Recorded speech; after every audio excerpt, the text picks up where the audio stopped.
다 함께 기도드리겠습니다. 하나님 아버지, 저희들에게 왜 구원을 주셨는지요?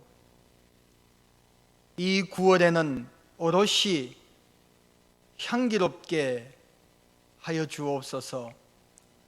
부산한 수고들을 보기 좋게 연걸어서 단맛이 가득 배인 결실을 준비하며 우리의 마음이 감사로 기뻐하게 하소서. 9월에는 오롯이 평화롭게 하여 주옵소서. 지난 7, 8월 동안 최악의 장마와 역대급 태풍으로 말미암아 깨어진 창조 질서가 회복되어지고 하나님께서 친히 지으신 생명의 고통들이 치유되어져서 우리의 관계들이 자유로이 소통되게 하여 주옵소서. 하나님 아버지, 9월에는 우리의 기도가 가을의 향기를 담아내는 국화가 되게 하여 주옵소서. 살아있는 날들을 위하여 날마다 새로운 시작을 꿈꾸며 한쪽 날개를 베고자 하는 고독한 영혼을 감싸도록 따스한 향기가 되게 하여 주옵소서. 세상의 가치관과 세상의 냄새에 물든 인생을 묶어 주님의 말씀 위에 띄우고 넘치는 기쁨으로 비상하는 새처럼 천상의 행복을 누리는 성도들이 되게 하여 주옵소서. 하나님 아버지, 9월이 지나기 전 우리 고향 산천에 숨어있는 코로나 바이러스가 흔적도 없이 사라져버리게 은총 베풀어 주시며 이번 코로나 사태로 상처받고 고통받고 괴로움 당하는 사람이 생기지 않도록 자비를 베풀어 주시옵소서. 하나님 아버지, 가을의 인문이요 수확과 결실의 서막인 이 9월에 사랑하는 참 좋은 우리 교회 공동체 가족들 한 사람 한 사람 기억하시고 붙들어 주셔서 주님께서 연장시켜 주신 그 생명에 감사드리며 사명을 이어갈 수 있도록 건강 주신 것도 감사를 드리며 영적 열매를 맺는 은총과 육적인 건강을 회복하는 복된 가을이 되게 하여 주시옵소서. 우리 주 예수 그리스도의 이름으로 기도드리옵나이다. 아멘. 이 시간 우리 김기호 집사님께서 찬양으로 하나님께 영광을 돌려드리겠습니다.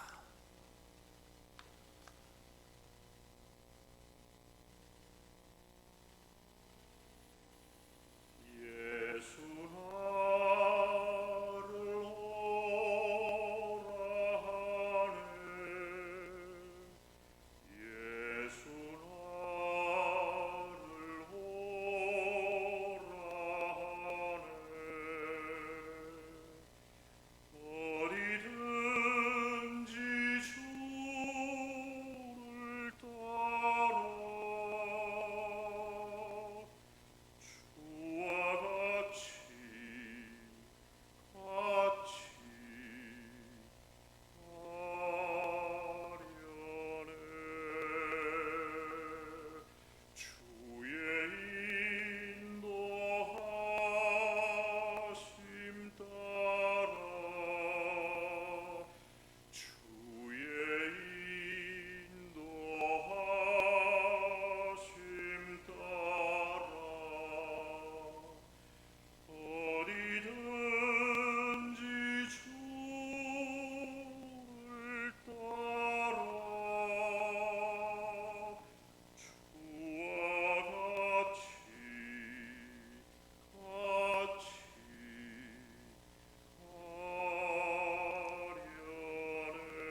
아멘. 오늘 하나님 말씀은 신약성경 마태복음 5장 13절부터 16절 말씀입니다. 성령의 감동으로 기록되어진 하나님의 말씀을 선포하겠습니다. 너희는 세상의 소금이니 소금이 만일 그 맛을 잃으면 무엇으로 짜게 하리요? 후에는 아무 쓸데없어 다만 밖에 버려져 사람에게 밟힐 뿐이니라. 너희는 세상의 빛이라. 산 위에 있는 동네가 숨겨지지 못할 것이요, 사람이 등불을 켜서 말 아래에 두지 아니하고 등경 위에 두나니 이러므로 집안 모든 사람에게 비치느니라. 이같이 너희 빛이 사람 앞에 비치게 하여 그들로 너희 착한 행실을 보고 하늘에 계신 너희 아버지께 영광을 돌리게 하라. 아멘. 어느 주일 한 크리스찬 아들이 70대 후반의 노모에게 요즘 3가지 이유 때문에 교회 가기 싫다고 말을 했답니다. 첫째는 일요일인데 아침에 일찍 일어나기가 힘들고, 둘째는 좌석이 불편하고, 셋째는 예배가 너무 지루하다는 것입니다. 그러자 노모가 근엄하고 진지하게 걱정스러운 얼굴로 이렇게 말했습니다. 그래도 네가 교회 가야 할 이유가 3가지나 있다.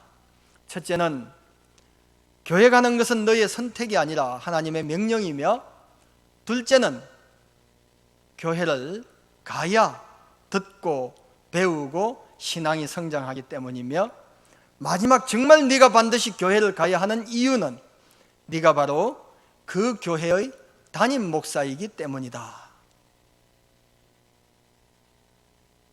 지어낸 이야기이고 또한 하나의 유머에 지나지 않을 수도 있지만은 우리가 좀 더 진지하게 생각해 볼 이슈를 담고 있는 그런 이야기인 것 같습니다. 여러분들이 잘 아는 아인슈타인이 말년에 이런 고백을 했답니다.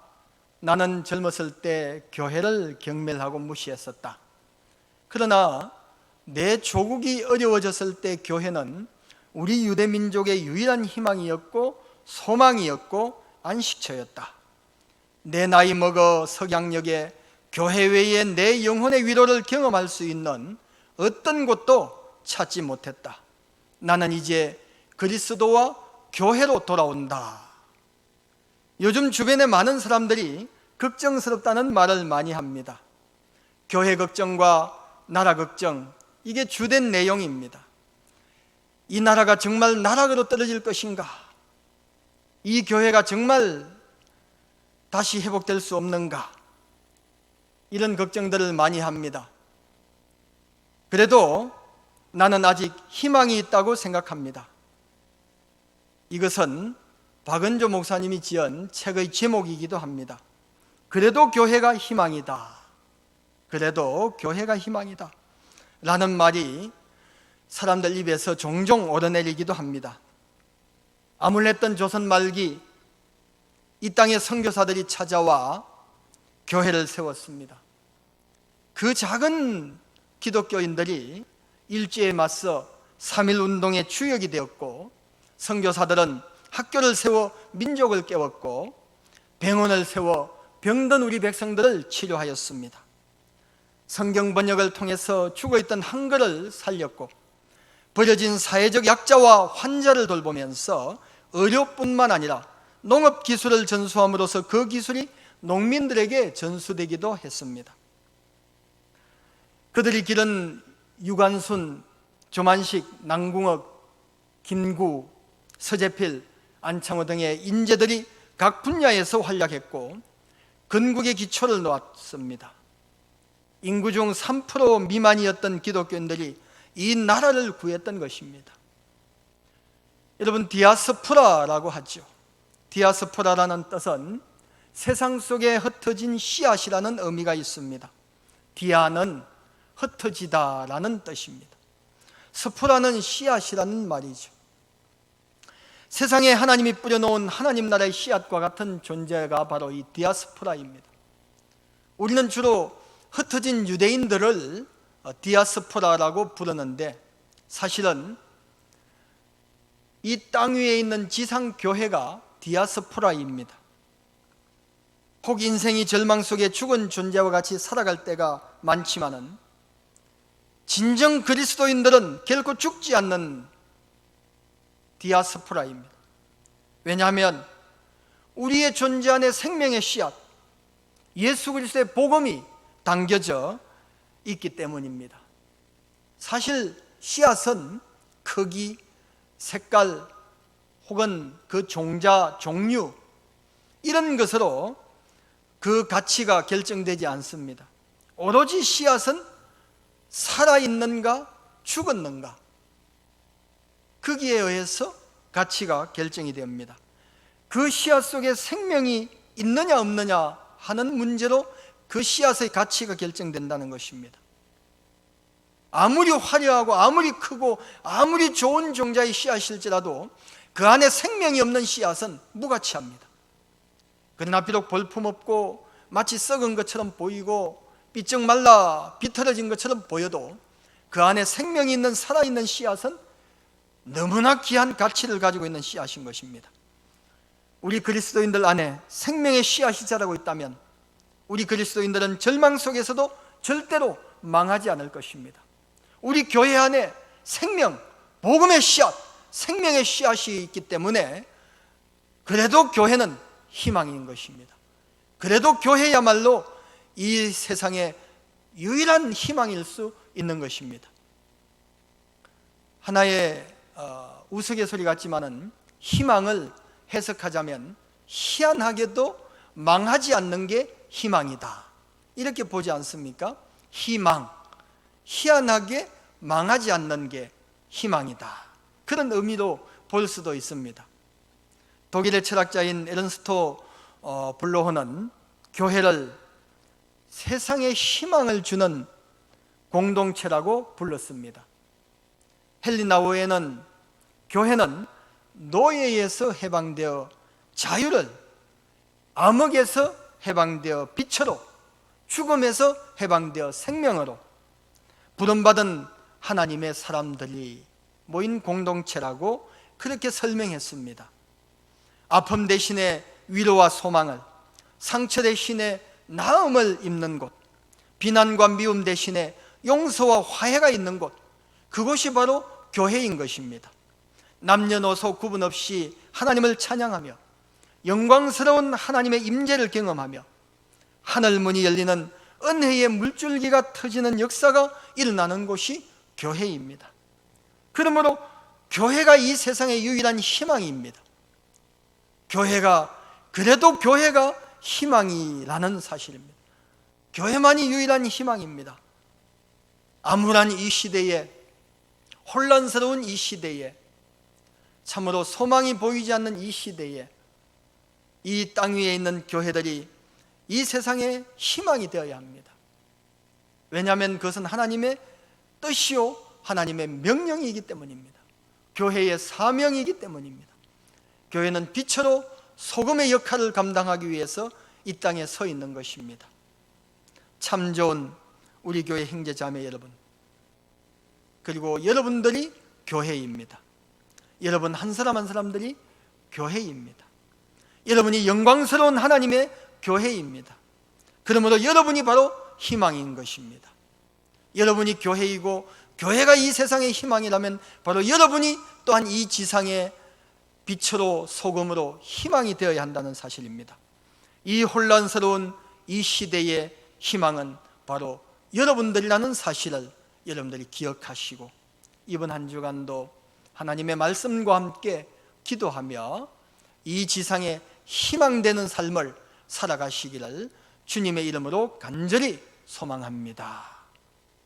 축복 기도 드리겠습니다. 이제는 우리 구주 예수 그리스도의 은혜와 우리 아버지 하나님의 사랑과 성령의 교통하심이 너희 무리들에게 그리고 내 사랑하는 조국 땅 위에 영원히 함께 있을지어다. 아멘.